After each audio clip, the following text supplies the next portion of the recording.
Historicamente, a sigla GLI, Grand Luxury Injection, sempre representou o equivalente a uma versão GTI, só que no Jetta.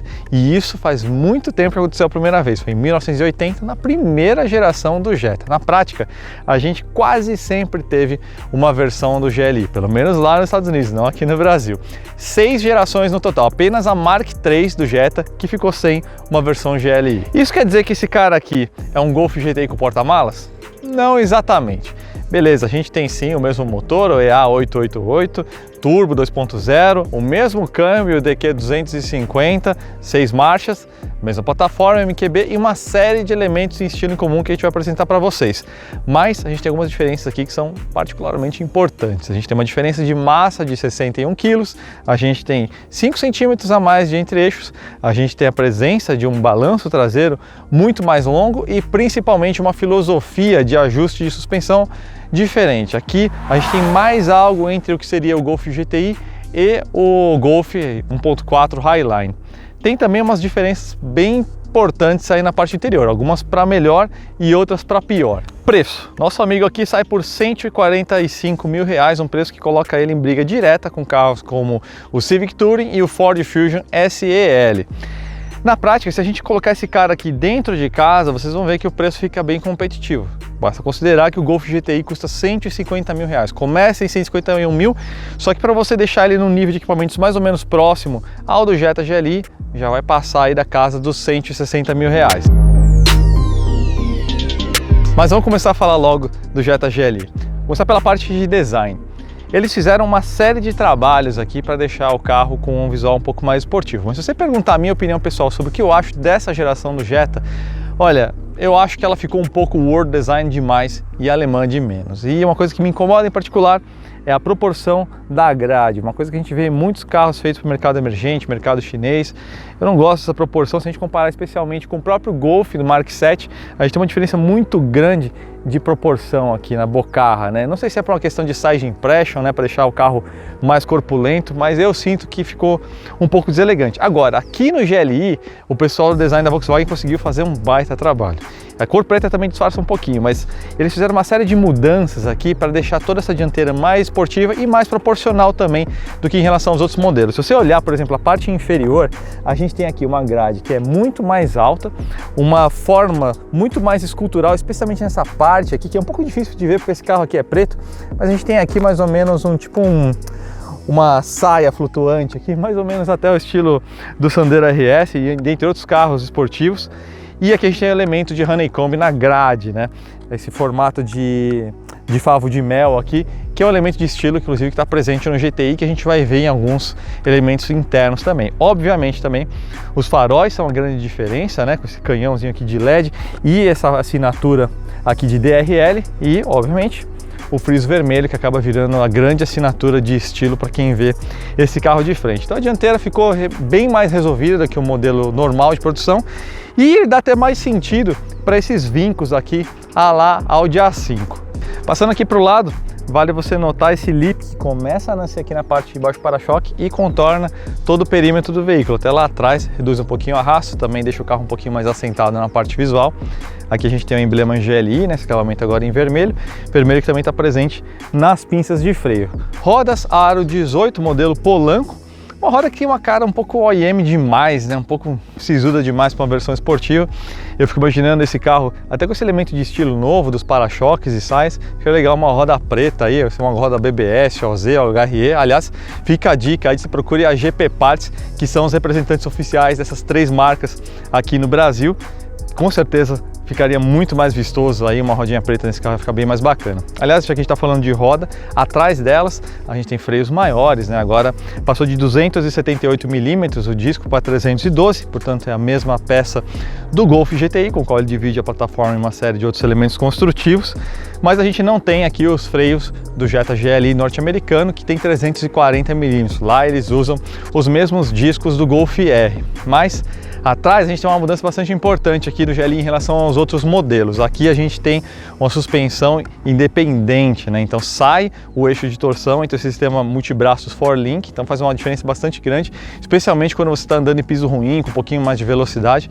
Então quanto pior o piso, mais você vai sentir falta de um sistema de suspensão independente. Indo aqui na parte traseira, não muda muita coisa em relação aos demais Jetta. A gente tem umas sutilezas aqui, como esse lip que acompanha todo o perímetro. Aqui atrás ele se transforma numa espécie de extrator decorativo, né? A gente tem dupla ponteira de escape, exatamente como no Golf GTI. A gente tem esse pequeno lip aqui, um spoilerzinho bem pequenininho, que dá um toque aqui de esportividade. E vai lembrar a lanterna aqui com esse toque laranja aqui que entrega que é um projeto norte-americano. Mas na prática o que a gente quer saber é o quanto de GTI tem esse carro aqui, ó, na tocada. É exatamente o que a gente vai fazer agora na Estrada dos Romeiros, antes mesmo de falar do interior. Então o interior eu vou falar mais pro fim do vídeo, beleza, pessoal? Então vamos lá. E aliás, fica o toque aí, se você ainda não assinou o canal, por favor, aperte o botão vermelho aí, assine o nosso canal, ative o sininho para receber as notificações e vamos lá moer um pouquinho essa lasanha aqui.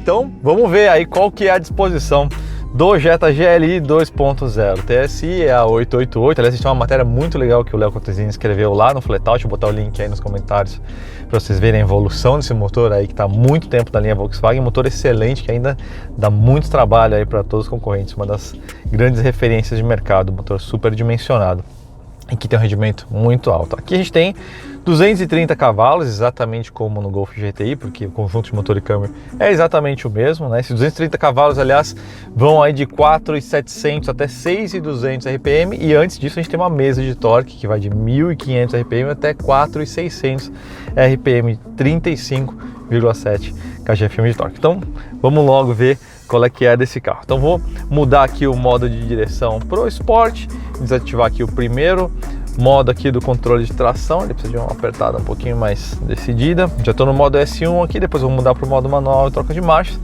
Pé esquerdo no freio, direito fundo no acelerador, 3.100 RPM mais ou menos a rotação do launch. Vou soltar de uma vez, pedal de freio, vamos lá.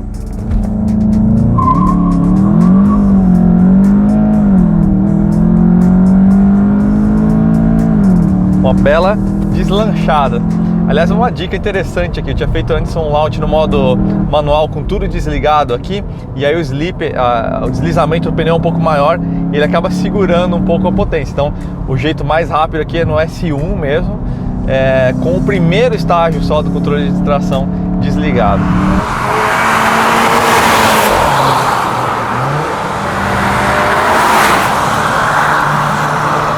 Um puxo muito grande.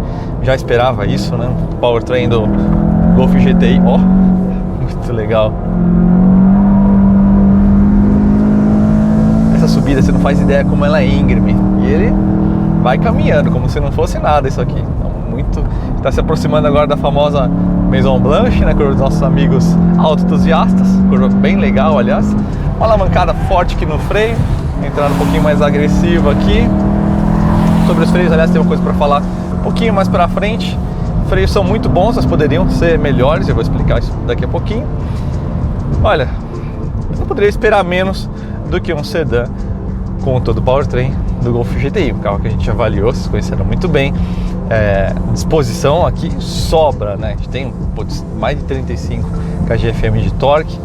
É um motor muito elástico, né, que tem essa mesa de força que vai praticamente os 1.500 RPM, quase a marcha lenta, até quase 7.000 RPM, né? Então é realmente um motor com muito vigor e isso fica muito claro. Vocês ouviram no ronco on-board, inclusive, uma presença um pouco mais forte de ronco. Isso é por causa de uma parte de emulação aqui do sistema de som, tá? Que quando a gente muda a programação, eu vou fazer isso depois, esse ronco mais forte some, mas não é uma coisa que soa artificial não, realmente eles captaram muito bem as frequências, parece até um som mais de intake, até a posição dessa emulação do som vem mais da frente do que de todas as direções, então fica uma coisa bem realista mesmo, não fica uma coisa muito fake. O empuxo desse motor, como eu falei, ele vem com muito vigor realmente, e todas as possibilidades de remap que se abrem, né, no mercado aí já bem acostumado a trabalhar. Esse trecho aqui também é muito legal, e vou de terceira mesmo, porque o carro tem essa disposição, tem torque sobrando, né, então realmente muito interessante a tocada do carro. E uma parte essencial aí para você ter essa entrega de performance toda aí do Jetta GLI é a parte de câmbio, né? Este aqui é o DQ250, tão conhecido aí pelos donos de Golf GTI, câmbio de dupla embreagem, muito rápido, muito bem mapeado, de acordo com a programação que está andando, de acordo com o estilo que você está guiando. Ele tem assim, dezenas de mapas possíveis e ele vai te encaixar, inclusive, de acordo com a geografia, né? Se você está num declive ou numa curva, ele não vai chamar a marcha para cima, ele vai te segurar ali para manter um equilíbrio dinâmico. Então, é realmente um câmbio muito rápido e muito bem casado com esse motor. Só que aí tem um detalhe, uma notícia não tão legal que eu tenho que contar para vocês. Talvez vocês ficassem mais felizes sem saber disso, mas é uma informação que eu tenho que trazer para vocês. O nosso Jetta GLI, ele tem duas simplificações de transmissão em relação ao Jetta GLI norte-americano. E quais são elas? O nosso carro, como eu falei, tem exatamente o mesmo câmbio do Golf GTI, inclusive o escalonamento é idêntico, tá? É o famoso DQ250. O Jetta GLI norte-americano usa outra transmissão, que é o DQ381, de 7 marchas e uma especificação de torque um pouco maior. Então, um câmbio que aguenta um abuso um pouco maior, o que seria até interessante na parte de remaps e afins, né? Então a gente teria um spread, né, como no 7 marchas, um pouco maior. Você tem uma entrega tanto de esportividade quanto de economia de combustível maior quando você tem mais marchas para você brincar, né? E aí uma outra simplificação que aconteceu na transmissão, essa bem mais sutil e realmente seria algo só percebido por um cara mais hardcore, seria a questão do VAQ. O câmbio do GLI norte-americano tem um sistema autoblocante real, mecânico mesmo, né? E o que acontece, acho que aconteceu alguma coisa aqui na frente, vou diminuir a marcha aqui. O que acontece é que a gente tem o XDS Plus, que é aquele sistema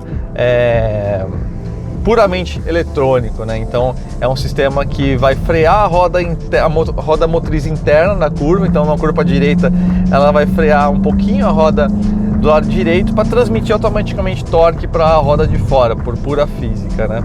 O que acontece é que o sistema ele aquece um pouco mais o sistema de freios e também é um sistema que é reativo, né? Ele não consegue ter a mesma velocidade de atuação do que o sistema totalmente mecânico, o Torsen, o VAQ, enfim.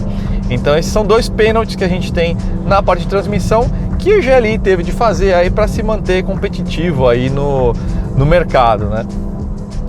Até porque o preço dele, como a gente falou, chegou aí com valor para realmente brigar aí com o Civic Touring, Fusion SL e afins. Aliás, falando nesses dois carros, quando a gente pega essa parte de performance, realmente a entrega aqui não tem muita comparação. Vigor de empuxo, de retomada, de aceleração, até pela questão do câmbio também, o DSG realmente ainda é uma das principais referências do mercado. Não tem muita comparação, esse cara aqui está realmente um degrau acima em termos de entrega esportiva, né? Então vamos ver agora como é que é o balanço dinâmico Jetta GLI, né? Essa é a grande pergunta. O empuxo todo mundo já esperava que fosse ser parecido, mas vamos ver como é que ele é na parte de curvas, né? Então a gente tem aqui, ó, a entrega de torque é grande.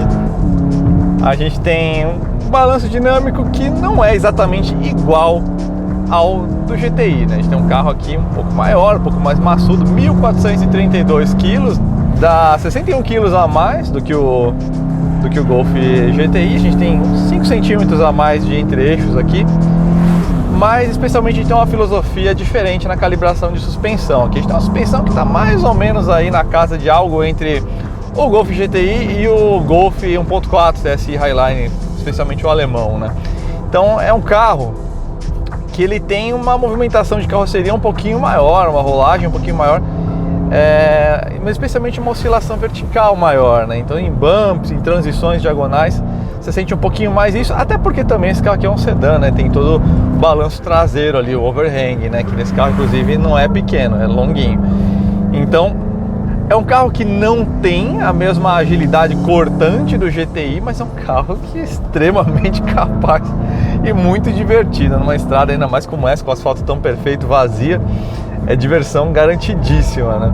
Então é um carro que sim, tem uma entrega esportiva muito grande. Como eu falei, até nessa parte de tocada, eu acho que assim, ele tá mais... Se fosse um Civic, esse carro ele estaria mais pro Touring do que pro SI. Você entende essa mensagem, né?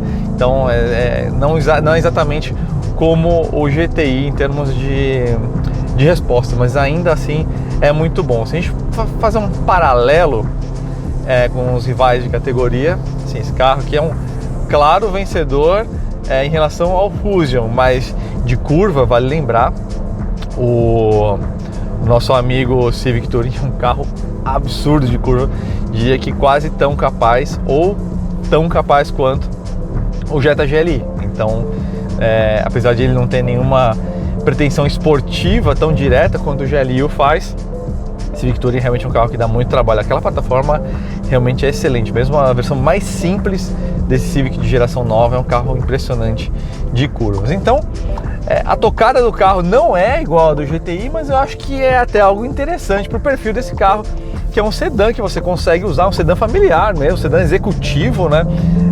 Que você consegue se divertir. Estou fazendo um retorno aqui porque a gente tem um trecho sinuoso muito delicioso que eu adoro fazer e que dá para sentir um pouquinho isso, a movimentação de carroceria, mas acompanhada de uma entrega de aceleração lateral realmente muito grande. Então o carro faz curva pra caramba, mas ao estilo um pouco mais australiano, né, vamos dizer assim, ou americano. Então você tem uma movimentação um pouquinho maior, não muito maior, mas não é igual ao Golf GTI. Mas isso nem de longe é um demérito. Como eu falei, para essa proposta executiva, eu acho que faz mais sentido essa tocada aqui.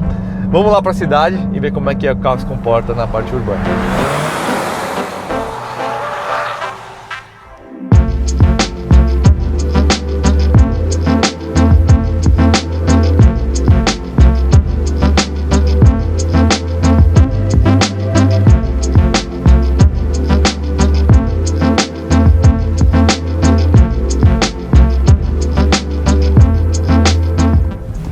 Agora a gente vai fazer uma mudança radical aqui de caráter. Jogar aqui para o modo Drive. Mudar a programação. A gente tem 4 programações dinâmicas aqui. A gente está no Sport, né? Que tem aquele ronco emulado. Tem o modo individual que você consegue customizar aí cada um dos parâmetros em relação a carga de direção, resposta ao acelerador, do câmbio. Modo Eco, que vai mapear o acelerador para ficar bem amortecido. Vai controlar inclusive o consumo do ar-condicionado, funcionamento do ar-condicionado, e o modo normal, que seria o regular. Inclusive ele mexe na cor da luz ambiente, né? E o próprio painel também tem uma diferença sutil aí de visual quando a gente bota nesses modos. E aí aqui a gente tem o outro lado do Jetta, né? O lado que provavelmente todo mundo vai usar mais, que é o Jetta carro de uso. Então aqui a ruazinha meio esburacada, um pouquinho judiada aqui no centro histórico de Itu, mas o carro ele absorve super bem esses impactos mais lentos, né, com o trabalho de suspensão mais lento, ele recebe super bem, até pela característica que a gente viu da tocada do carro na estrada. Agora, quando a gente pega uns buracos um pouco mais recortados, mais secos, né, que aí a suspensão trabalha com velocidade mais rápida, aí você vai sentir que ele bate um pouquinho abafado, né? Mais ou menos que nem o Civic né? Mesmo nessa geração nova que melhorou muito, que tá muito bom, ele ainda faz um pouquinho isso. O Fusion também não tá nada longe disso. Mesmo carros que estão na categoria acima, mas que brincam com o imaginário do perfil desse cliente, que seria um Série 3 ou um Classe C, também tem essa característica. Então são carros que precisam circular com um pouquinho mais de cuidado na buraqueira, né? Isso também é uma consequência direta aí do perfil dos pneus, né? Se não me engano é 40 ou 45, com rodado 18, então não tem muito o que fazer, né? Isso realmente faz parte. Ajudaria aqui se a gente tivesse amortecedores adaptativos, mas obviamente isso é levar o preço do carro para outra esfera, né? E o câmbio faz um trabalho muito bom e muito interessante aqui nesse modo de direção mais urbano, né? Ele joga uma marcha em cima da outra, a gente tem muito torque, uma rotação muito baixa, então o motor está sempre sussurrando. Então, se ganhar um pouquinho mais de velocidade, ele já vai jogar a terceira. Isso é uma coisa bem bacana. O carro está sempre sussurrando aí na casa de 1.500 RPM, um pouquinho mais do que isso, porque o torque máximo já aparece nessa rotação, né? Lógico que é a carga plena, né? Mas enfim. Então o carro ele flui com bastante. E olha que coisa interessante aqui, é o start-stop. Olha, ele vai desligar daqui a pouco. Ó, desligou. Você vê que quando o carro da frente andar, ele vai ligar, quer ver?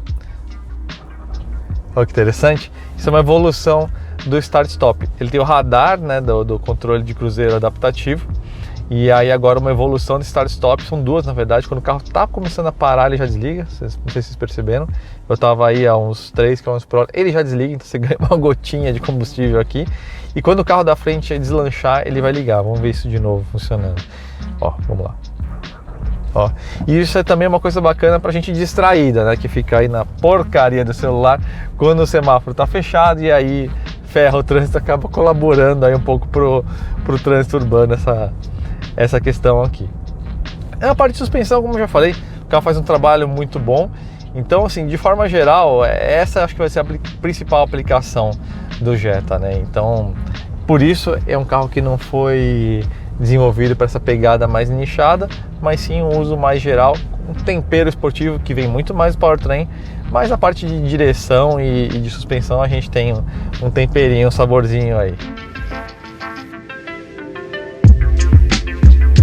Aqui dentro a gente tem uma série de altos e baixos em relação ao Golf GTI. Primeiro vamos falar sobre o tema, né? Eles fizeram um tema escuro com detalhes vermelhos, né? Como manda a tradição aí do próprio GTI. Então você vai ver isso presente no volante, nessas costuras. Aliás, o volante é exatamente a mesma peça do GTI, só com uma diferença aqui de logo. Você vê costuras vermelhas também nos bancos, que tem esse couro sintético perfurado aqui, pelo qual sai inclusive a saída de ventilação, que é um recurso bem interessante aqui para o Brasil, e tem aquecimento também, o que pode ser muito útil aí para o pessoal que mora no sul do Brasil. Detalhes vermelhos vocês também vão ver aqui na manopla de câmbio, na coifa, né? E também até mesmo nos tapetes de ali, um detalhe bastante interessante. A arquitetura face do painel é diferente do Golf. Se você olhar o painel do Golf, você vai ver que é um design um pouquinho mais antigo, aquele estilo em forma de L aqui, né? Bem clássico dos Volkswagens, um pouco mais voltados para 2010. A solução aqui nova do estilo de Volkswagen é algo mais horizontal, que cria uma continuidade aqui entre esse painel digital e o sistema de infotainment, que é o mesmo, inclusive o Discover Media, muito bom por sinal, com conectividade, Apple CarPlay e tudo mais, Android Auto, então é bem fácil de se conectar. Então é uma estrutura diferente do Golf GTI e é mais elegante, mais moderna aqui nessa parte. Mas aqui na parte do console central eu sinto que ficou um pouco mais simples do que do Golf GTI, e isso a gente sente especialmente nos painéis de porta, particularmente aqui no pegador. Faz falta aqui um material mais emborrachado, um revestimento, é um contato com plástico duro aqui e uma junção de duas peças de plástico que particularmente me incomoda um pouquinho. E outra coisa que não é tão legal, se a gente comparar com o Golf GTI, é uma quebra de continuidade, porque a gente tem o tema de favo de mel lá na grade, aqui no volante, mas no GTI a gente tem também nesses painéisinhos aqui de acabamento que contornam todo aqui o perímetro da parte frontal da cabine, e aqui eles fizeram uma textura diferente, sabe-se lá por qual motivo. Eu sei que isso aqui ia pegar um pouquinho no pé, mas para quem conhece o Golf GTI vai sentir falta um pouco de continuidade, mas o que realmente incomoda mais é a simplificação de alguns materiais e acabamentos em relação ao GTI. Mas vale lembrar que são coisas menores, é mais em relação a alguns materiais emborrachados ou um outro contorno diferenciado que o GTI tem. Aqui a gente tem um som da Beats, que é muito bom em termos de qualidade, teto solar, que é um opcional, na casa aí de R$5.000, e de forma geral aqui cabine muito bem resolvida, bastante estilosa. Agora, aqui atrás a vida é um pouquinho mais modesta do que eu gostaria, né? Todo mundo sabe aí, já cansaram de ouvir, mas é sempre bom lembrar a falta de saída de ventilação aqui para os passageiros de trás, que é algo que a Volkswagen oferece mesmo em modelos mais simples, como o T-Cross ou mesmo o primo distante, vamos dizer assim, Virtus, né? E isso também é uma consequência do fato desse carro aqui ser feito para o mercado norte-americano, né? Ele não está no mesmo segmento exatamente do Golf, especialmente nas versões topo de linha, né? Então isso aqui faz uma falta danada, especialmente no Brasil. Viagens mais longas, um pouquinho mais de conforto para os passageiros de trás seria bem-vindo. Mas ok, espaço obviamente muito bom, no Golf GTI já era bom, aqui é um pouquinho melhor. Para os joelhos, para os pés talvez um pouquinho de aperto aqui por causa do sistema de aquecimento e ventilação, né? Então consome um pouco de espaço vertical. Para homens acho que não vai fazer muita diferença, para mulheres talvez quando estiverem usando salto, né? Aqui esse console, esse túnel central elevado também vai tirar um pouquinho de conforto aí do passageiro central, né? Ele vai ter que ir com as pernas um pouco abertas aqui, mas também é algo que não exatamente condena. Agora, essa protuberância aqui do console sem a saída de ventilação realmente perde o sentido de ser. Agora, o detalhe que me incomoda aqui, especialmente nesse ponto de vista aqui atrás, é a visão que você tem da lata aqui, especialmente nesse pedacinho aqui. Será que estou pegando no pé? Esse carro aqui é preto, então vocês não conseguem ver muito bem. Agora no Jetta GLI vermelho ou no cinza, por exemplo, isso fica muito aparente. Isso está inclusive aparente lá na frente, né? Para quem está dirigindo, para quem está de passageiro. Então isso é um detalhe muito não premium para um carro de 150 mil reais, né? Porta-malas é uma das grandes diferenças e o principal motivador para quem vai abraçar esse carro. Aqui no lugar do Golf GTI a gente tem uma diferença de 172 litros, 510 litros de porta-malas, um verdadeiro sarcófago que vai muito longe. Então realmente porta-malas é um ponto bem forte aqui dessa própria plataforma do próprio Jetta e é a grande diferença do Golf GTI, que inclusive tem um porta-malas pequeno para um carro daquela proporção. Depois dessa tarde toda andando aí com o Jetta GLI na Estrada dos Romeiros e na cidade, que conclusão então que eu chego? Olha, é um carro estradeiro de mão cheia, um carro delicioso para você pegar uma estrada, ele anda com muita desenvoltura, esse powertrain realmente é campeão, essa combinação de DSG com EA888 nessa última e terceira geração, pelo menos para essa aplicação, né, porque existe uma outra aí que a gente pode falar em outra matéria futuramente. Então está muito bem resolvido, realmente um carro com motor elástico que desenvolve muito, e um negócio que é legal é que o fato de ser esse mesmo motor e câmbio, se a gente perder uma marcha em relação ao americano, por outro lado facilita muito a vida dos remaps, né? Então esse carro aqui está praticamente pronto para você já encostar aí numa armada da vida para você fazer um remap já partindo da base do Golf GTI. Então isso acaba sendo algo transformado em algo positivo. É um carro que tem uma entrega de performance substancialmente superior em relação aos seus rivais diretos, né, o Fusion e o Civic Touring, então também é mais um ponto positivo, mas não deixa de ter seus pênaltis, né? É um carro que, para passar de muito bom para excelente, precisava de um pouquinho mais de carinho em alguns detalhes do interior, né? Aquela lata exposta, um outro plástico, um outro revestimento aí na parte de painel de porta, realmente faria uma diferença para deixar o carro com uma percepção mais positiva. E pessoalmente, eu gostaria muito que esse carro tivesse uma pegadinha um pouco mais alemã na dianteira, menos world design, como eu falei no começo. Eu acho aquela dianteira muito exagerada, ainda que no GLI isso tenha ficado muito bem resolvido, porque eles trabalharam bem a proporção da porção inferior do para-choque. Mas fica muito legal o carro, e eu acho que vale a gente também aplaudir a Volks pela atitude de trazer mais um carro de pegada esportiva para um mercado que é tão carente, né?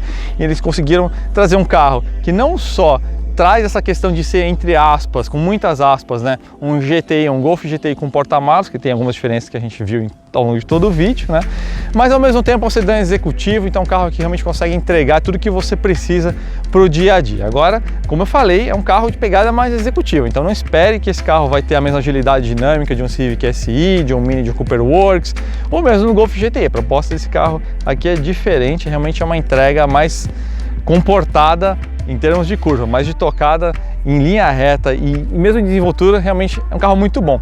Dá para perdoar totalmente a questão da falta dos freios do GLI norte-americano e simplificação de transmissão, porque no fim das contas o carro chegou num preço competitivo para o segmento dele. Não é um valor barato, mas é um preço bastante competitivo para que ele está entregando aqui nesse pacote. Beleza, pessoal? Espero que vocês tenham gostado aí da avaliação. Não deixe de deixar seus comentários aí na parte de comentários aí do YouTube. E é isso aí, até uma próxima. Valeu!